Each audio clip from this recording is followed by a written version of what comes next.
আমাদের দল ক্ষমতায় এসেছে অনেক কষ্টের পর, অনেক ত্যাগ তিতিক্ষার পর বিএনপি রাষ্ট্র ক্ষমতায় এসেছে। 16-17 বছর তো বাড়ি ঘরেই আসতে পারে নাই, সেই জায়গায় এখন মুক্ত নাগরিক হিসেবে ঘুরে বেড়াচ্ছে। আমরা কারোর প্রতি কোনো প্রতিহিংসা পরায়ণ হব না।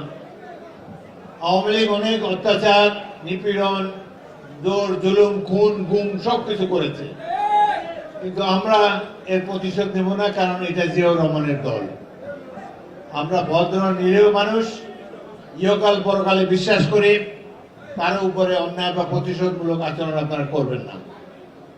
এই দেশে হিন্দু সম্প্রদায় বসবাস করে, তাদের উপরে যদি কেউ জুলুম করে আপনারা সবাই মিলে তার প্রতিরোধ করবেন। তাদেরকে আমি নির্বাচনের সময় ওয়াদা দিয়েছি, আপনাদের উপর আর কেউ কোনো অত্যাচার করতে পারবে না। আমার দলীয় নেতৃবৃন্দ, বিশেষ করে সভাপতি, সেক্রেটারি, যুব দল, ছাত্র দল, স্বেচ্ছাসেবক দল, অন্যান্য যারা আছে, তাদেরকে বলবো, দল ক্ষমতায় এসেছে মানুষের উপর অত্যাচার করার জন্য নয়, মানুষকে খেদমত করার জন্য।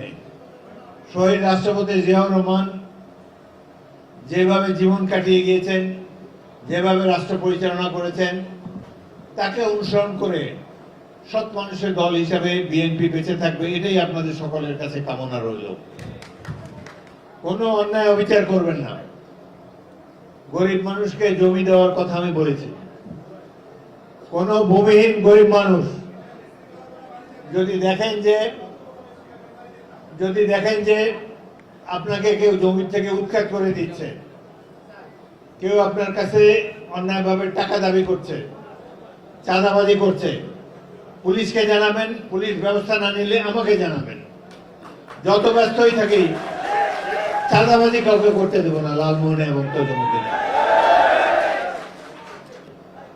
সুতরাং আপনাদেরও দায়িত্ব আছে, যারা রাজনীতি করেন